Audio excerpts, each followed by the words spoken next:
Okay, so now we're going to do the procedure. Okay, hand washing, hand sanitizer. We'll interpret the order.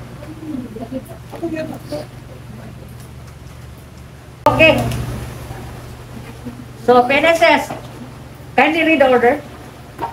Volunteer. 10 a.m. 10 a.m. infused PNSS 1 liter. Okay.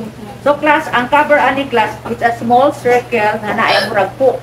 So, when you're going to pull it, dapat padung sa imo ha, dili against you. Kaya nga no, pag once na warak tong cover, magliso na mong logit-logit. So, na siya circle, kunya i-pull niyo towards you, not away from you. Of course, if you're confident that it's clean, no need to clean it. But I'm not clean na po. Okay? So, I already read the first order, no? And then, okay, so this should be inside the sterile pack, of course. So, it should be in a sterile pack. Then, you must check again the expiry date, the integrity, etc. Okay, so all sterile, That is open, micro na, micro. and then see to it that it should not be become unsterile or contaminated. Look for a hole, and then twist. Against a firm surface, class twist. Twist halfway.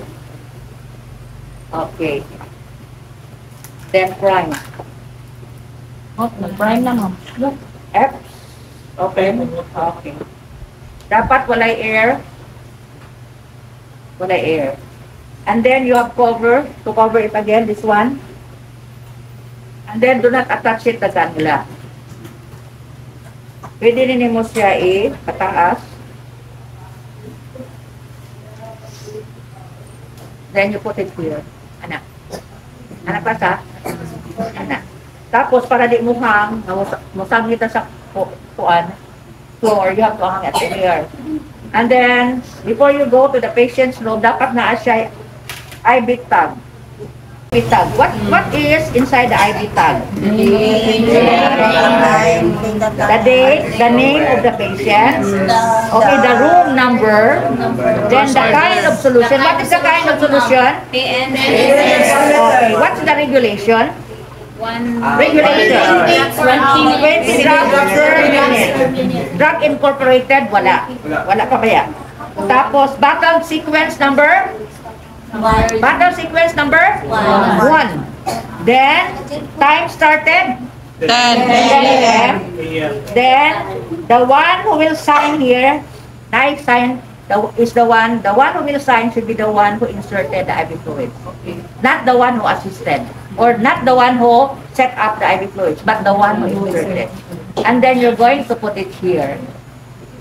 At ito nakasaroon sa pasyente, pag na-insert na nimo, butangan nimo plaster nga sa tube, and then you put the date, the time, it was inserted already, and the number of the cannula. So gauge number 22 or 18. Okay.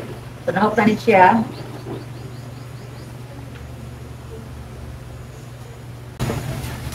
I was curious about that kind of gloves na dili mo pilit. Okay, nakahook na. So, you prepare the syringe class. 10 cc syringe. Of course, you aspirate air. 10 cc. So, 10 cc na kita na. Then, you put it in a needle. Okay. Aspirate meds. So, gamay lang on that one. So, presuming that this is already 10 cc. Okay. Remove the aspirating needle. And then, you put it inside the sterile cup. The cup is inside that. And then, you also prepare the plaster. Okay lang if you have an assistant. The assistant will be the one to prepare everything, ha? If you're going to assist, you're asked to assist the doctor, the nurse, or whoever will insert the IV fluids, you will be the one to set up and to prepare everything. So again, the style or the technique of anchoring class is the same way when you do catheterization and NGT insertion. Right? Yes, ma'am. Okay.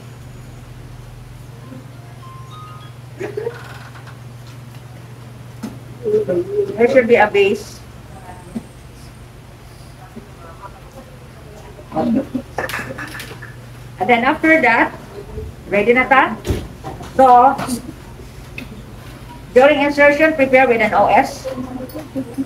My tourniquet. Where's my tourniquet? Okay, so the same sequence, yung katong flow sequence, no? And then, balik na mo sa ward. So, kumanang, ganhin na lang kutob.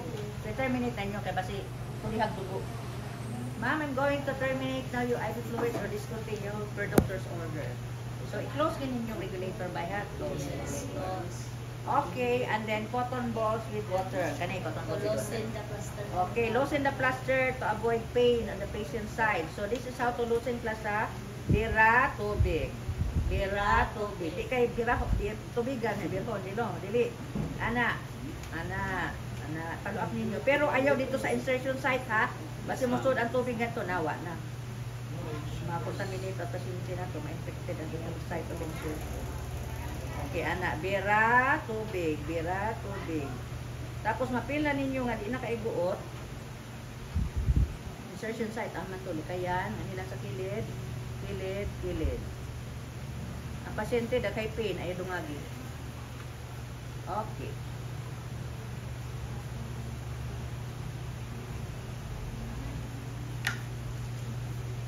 Ma'am, kadali lang ma'am ha. Ako nang i-remove ma'am ang needle ma'am. So, pasabot.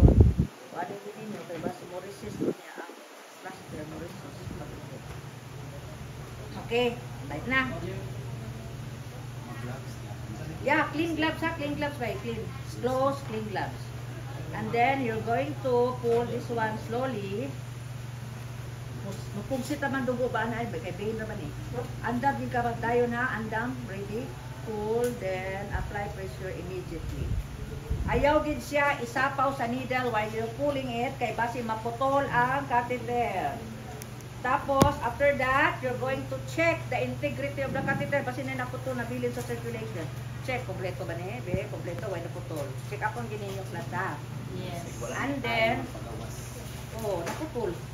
Kaya kay, naputuban nga ilang i-pressure, unya ilang ibira, naputol.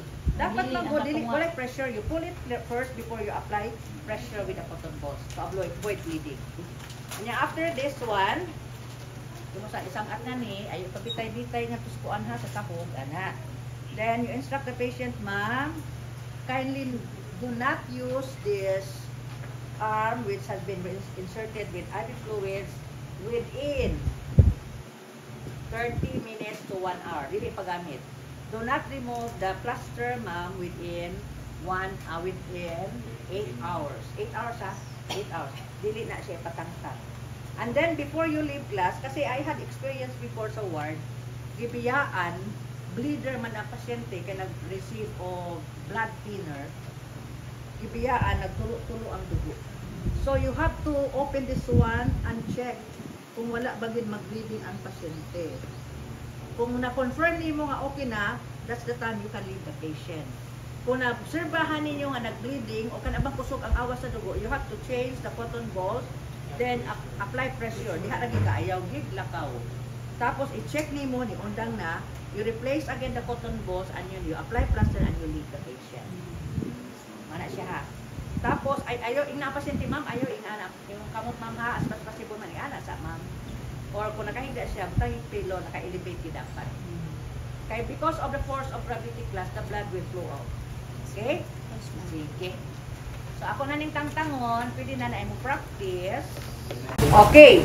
But before you tie the tourniquet, you check the hand where you're going to insert the needle. Nangito naman siya. So these are the veins that we find here class is what we call the metacarpal vein. Metacarpal vein, and this part is the cephalic vein. Ngayon nato, cephalic vein.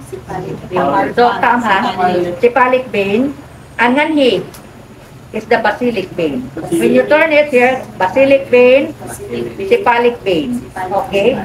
Okay, ngani, the juncture of this is the cephalic vein. So we have here the brachial artery, right? So in the brachial artery, beside the artery is a vein. Partner gina sa class, unay artery na apunay vein. The difference is that when you palpate, it's an artery. The vein should not palpate. So kung puncture mo nga didapit, dapat dili sa palpate kay artery na pagkadelikado. Ha?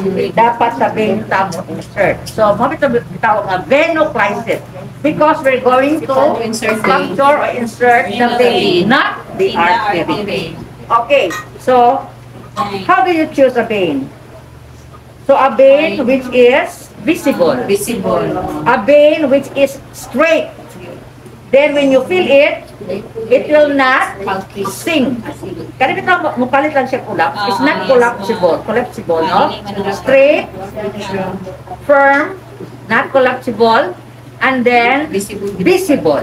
Okay. Kung dili visible, mauna na siya nga, ang mga expert na inganaon lang nila, they feel the vein because it's very deep. And then they puncture it. Ang mga expert, inganaon lang nila na. Then, din sila. Okay. That needs a lot of practice. So I have chosen already the vein that is palpable, which is very visible. Then ngani ko, so I tie my tourniquet. This is the tourniquet. So when you tie tourniquet class, lalo na mga elderly class, kunot-kunot na, support din nyo ha, kay mukusi ba yan siya mukusi. Mukusi ng tourniquet, sakit ha? Tanawa, akong finger is under. Then make a ribbon, no? Ribbon. Then you tie it, ang imong finger na agad sa ilalom ha. Okay. Then dapat dili gid siya guot na in such a way that the radial pulse is lost.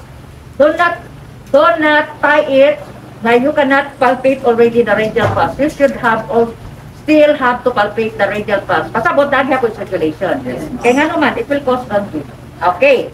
So now, I'm going to do skin test. So I now have here cotton balls with alcohol.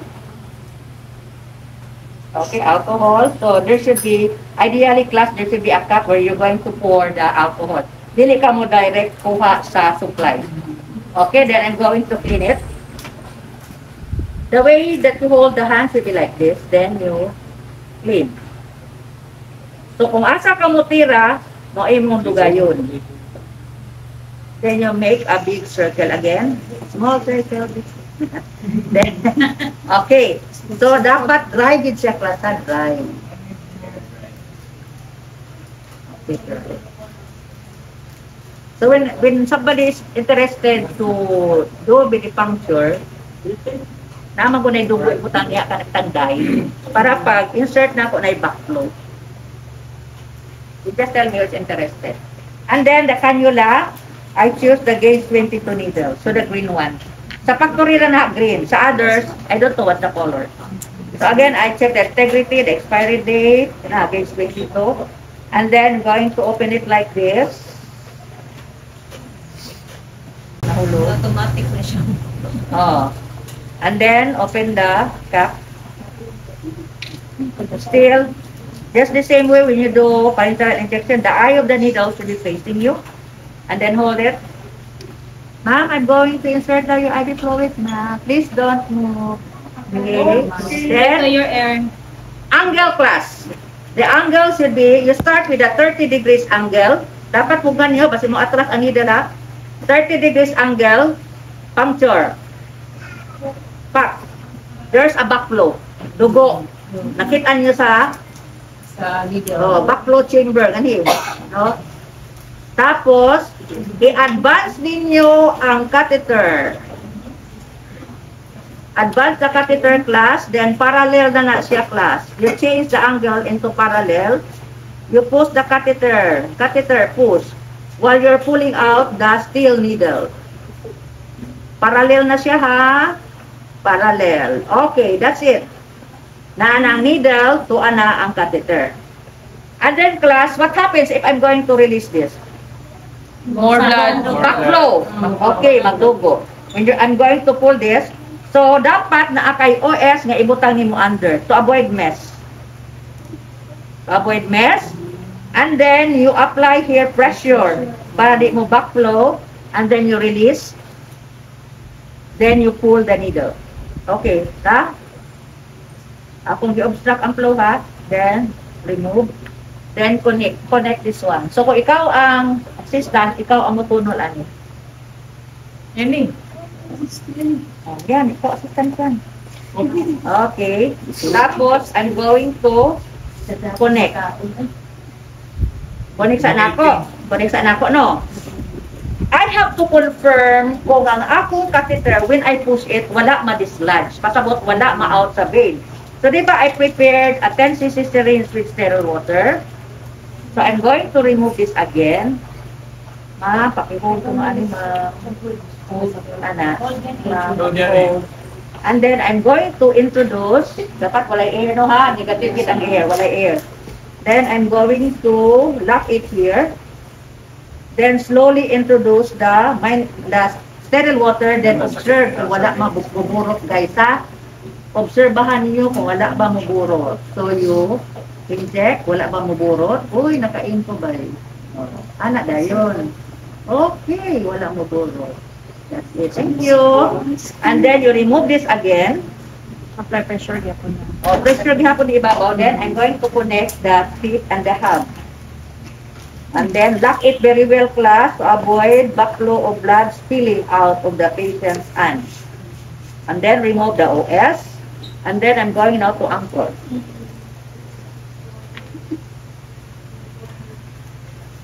Ma'am, kindly hold, ma'am. Kindly hold the tube, ma'am. Okay.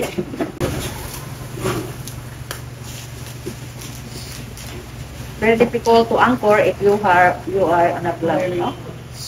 Very difficult. Pilit. May pilit na yun. Ako. Sige lang. Pwede lang. Ayan, so, dapat class, binigyan mo liho class ha. Then, imo ni siyang i-anchor ng hidapit. Ano? It's here. Ana. And then, imo ni siyang ibutangan hi sa butterfly. Look at it. Butterfly. Then you're going to intertwine it. Nganhi. Oh, tabok-tabok ni mo din ha. Overlap sa siya na sa butterfly. Oh, pareho ra gihapon sa technique when you did the intindi and catheterization. So entwine it. Entwine. Reinforce. Tapos reinforce on top here.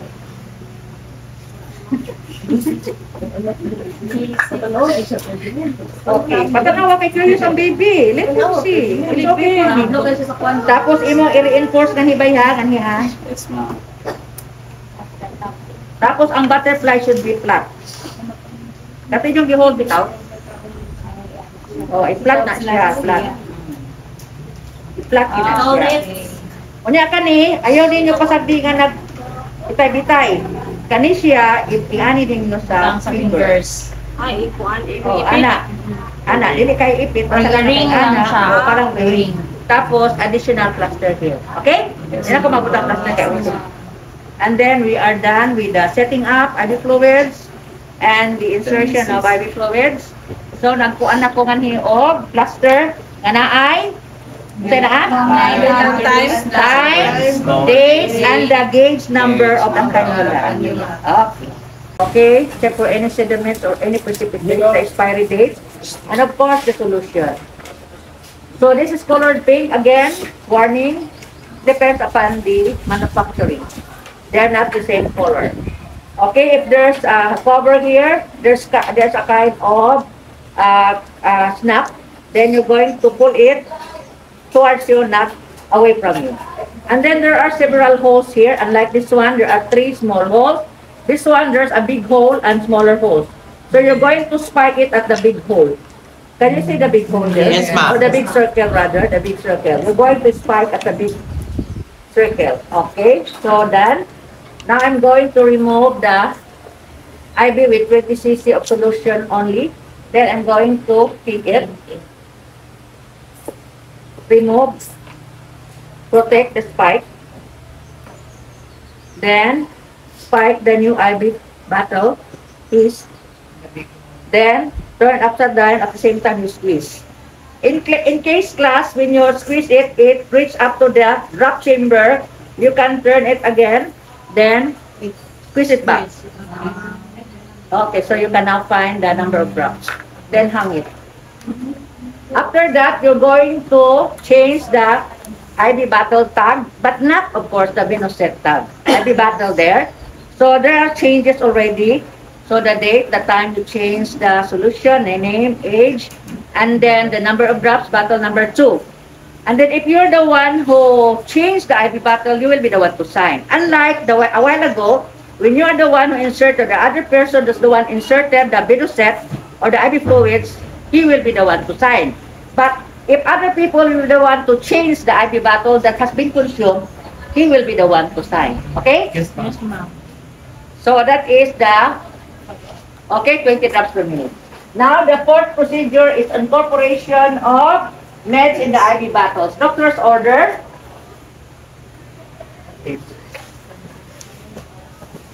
Regulate at 20 drops. Tapos incorporate 1 ampule of syntocinon in the above IV fluids.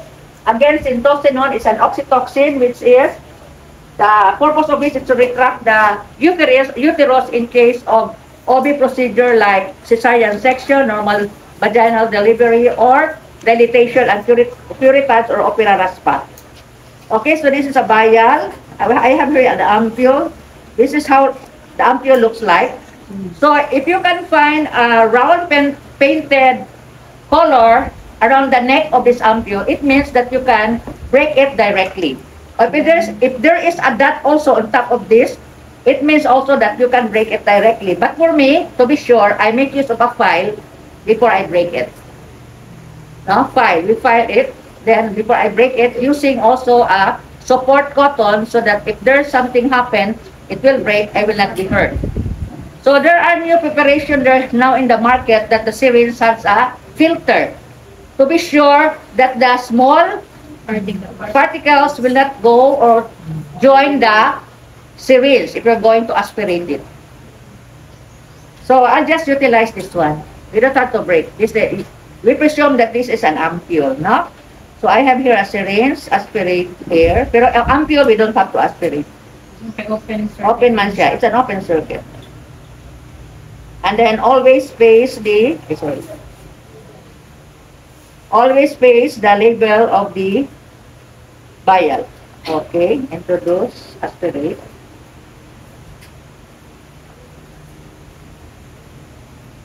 You can bring along with you with the aspirating needle, then remove air.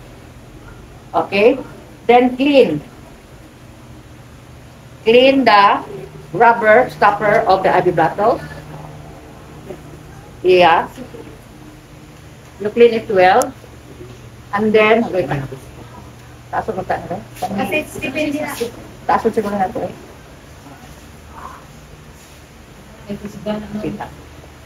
Okay, that's it.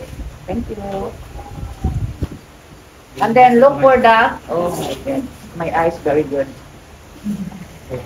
Oh, tanawa na to asa dapit ang hole. And then puncture it. Oh. Okay, straight lang yun ha, pwede ka matusok. Okay, then push. Push. There. It's already there, then you pull. Diretso lang. Okay. And then, diba there's already an ID card there, tapos drug incorporated. You fill up that heading, drug incorporated, and then you put the time and the date you incorporated the medication. Syntocinon. Oh, syntocinon 1 amp. What time you incorporated. In the same IV card. You don't have to change it. Ubos na siya. Na naman, actually, na naman na yung reading na ay drug incorporated. Kung wala pa yung drug incorporated, wala yung sulat, blank, leave it blank. Then it so happen that there's a doctor's order na mag-incorporate ka drug, that's the time you fill it up. Pero don't forget to include the time and the date when you incorporated the drug. Ano incorporate? No more. No more. Kato lang. Date and time lang. Okay, date and time only. Okay. That is the saan naman eh? Incorporate. Let's go to troubleshooting. Okay. Troubleshooting. It so happen that you notice when you make a round na ay hangin yan bubbles. So, kung doon galing sa drop chamber, you can pick it below the bubbles, then you just flip it. Tapos saka, yan ako ka. Tignan ko, hantod, muta ka. Karon, ang bubbles, arang taasan, niabot na ni Dapit. Ang sige ka flip, matangtang na yung kuko. Okay. So, ang buhaton nimo karon,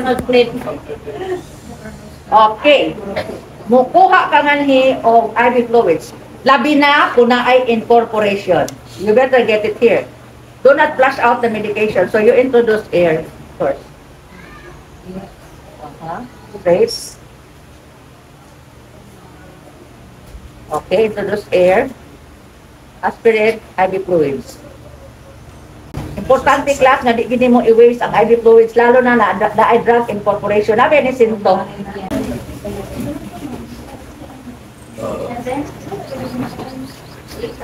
Okay, that's it.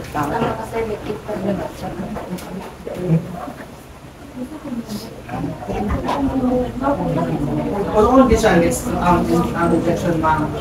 Oh, para musaka. Remove air. And then, class, watch ha. Sige nga ni. Medication for. Medication for. Kani padong sa pasyente, kani padong sa IV. I-case ni mo nga Okay. the one going to the patient para ang IV fluids will go up. So ang hangin ni abot ng hidapita. So be sure, straight class, straight. Okay. Tapos naka-on siya dapat. Kani ato man i-close kay mapuno og tubig ang kamot. So akin ganay siya dapat i-open. Oh. Tapos kick na then push. You see ha, tanawa sa pagsaka. Na ma'am. Okay. Oh, yeah. There. Oh, protect ninyo. Yes. Small bubble, tay. Oh, sana. Oh, saka na siya. Okay. So, Naroon ako. so, kita hay lang. Oh, for demo purposes only. Okay. Then, kumana kita hay. Kunya naman na. O, napuno man. O, circle na ninyo. O, upside down. Okay. Yan. So, ipasaka lang nato itong taas kita nga babol.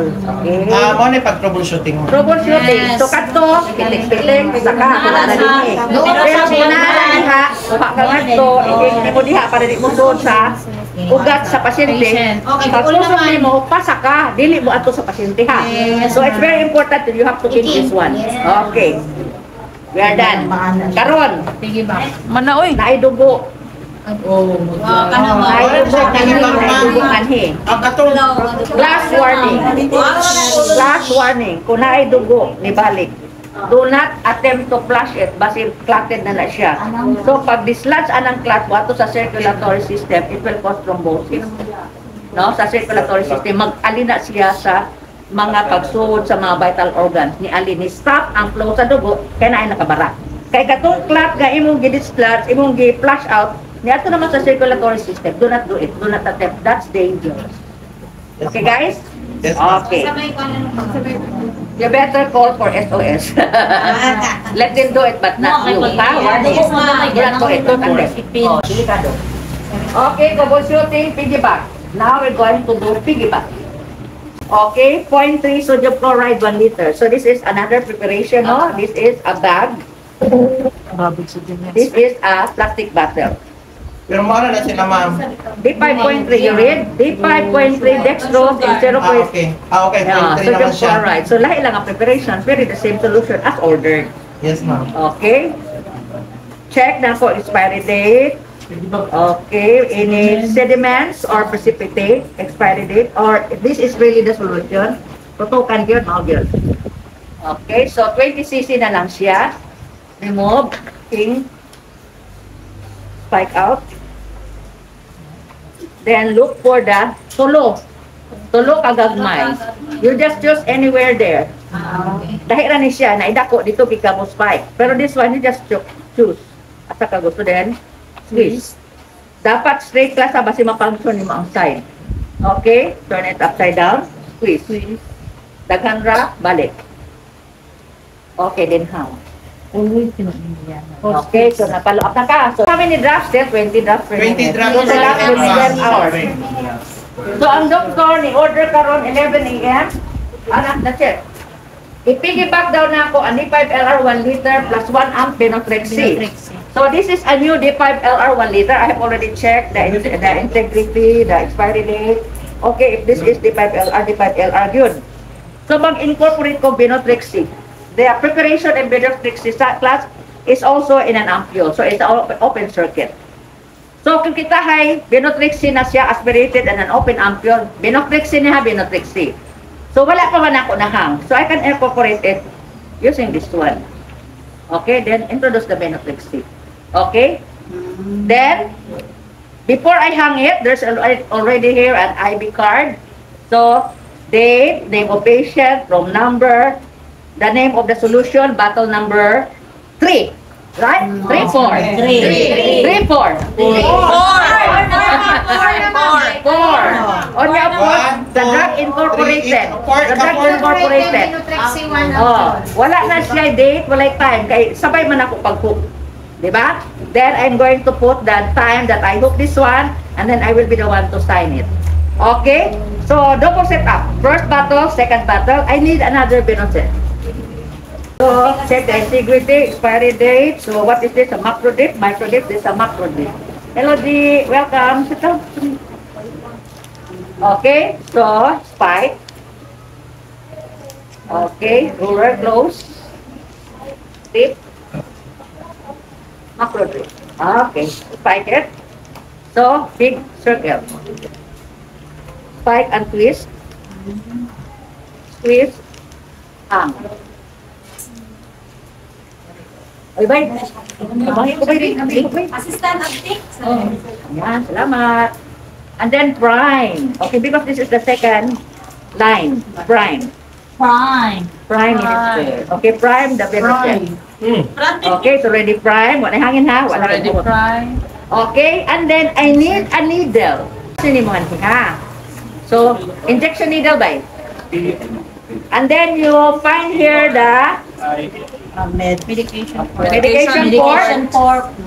Clean it with cotton balls, let it dry, and then you insert this injection needle to the cord. Straight ha, basi ma-puncture imong kamot. Okay? Reinforce it, kasi this might be accidentally be pulled out. Then plaster, pwede na makuha ni. Okay, reinforce class. Reinforce. Okay. Sa insertion port, ma'am, sa medication port na reinforce. Yeah, the connection between the needle, injection needle, and the injection port, you reinforce it. You might accidentally pull out the injection needle, which is connected in the medication port. Okay, that's why you have to reinforce. Dahil na itabo itong una class, blood transfusion, gipigibak, na ibot, nagsirit ang dugo. That's why you have to reinforce, really. Piggyback, ma'am. Piggyback. So this is the piggyback or Side rate. side rate. So, mo na ni piggyback and side rate. Okay, na anak tagi kuan ha card ha. Oh. Mo na piggyback class. Next. Next. Okay. This is the way to terminate if you're going to have a piggyback. So, by the way, class, kung naa ang cover bitaw sa needle should be hung here sa piggyback. Kaya nga naman, usahay, lalo na kung very small antibiotic will be placed on a piggyback or side, dali gid mahurot ang piggyback. That's why you always hang here the needle and then put a plaster. O, ana, mo, ana. Because if this will be discontinued or there will be a follow-up later on after 8 hours with another bottle of antibiotic, magamit paghihapon nimo ning preparation, you just remove the needle and put it there. And then, after 8 hours na po antibiotic na ipiggyback, you just puncture it, hang it, pero nana diha, andam na. Okay, you just insert it back. Without throwing the second line nga binoset. Kuha nyo guys. Termination. Okay, termination. Okay, of course, the first thing that you're going to remove is the piggyback. Piggyback sa una ha, piggyback. Okay, ma'am, kasay ko. Considerous na ba sakit? Isabay. Okay, and then after that, okay, balik na to sa cover. Yan na. intended purpose. Pero dili man ni mao ang cover, mamatangtang ni ron. Oh, kasi follow up, diharap ka na naman yung gamitin. Inganaon na siya, ma'am. Oh, yan. Pero karon terminate above IV fluids na. Tagtangon na Yes, tanan. Termination ako. So ang una ginyo i-terminate is the piggyback. Remove, no?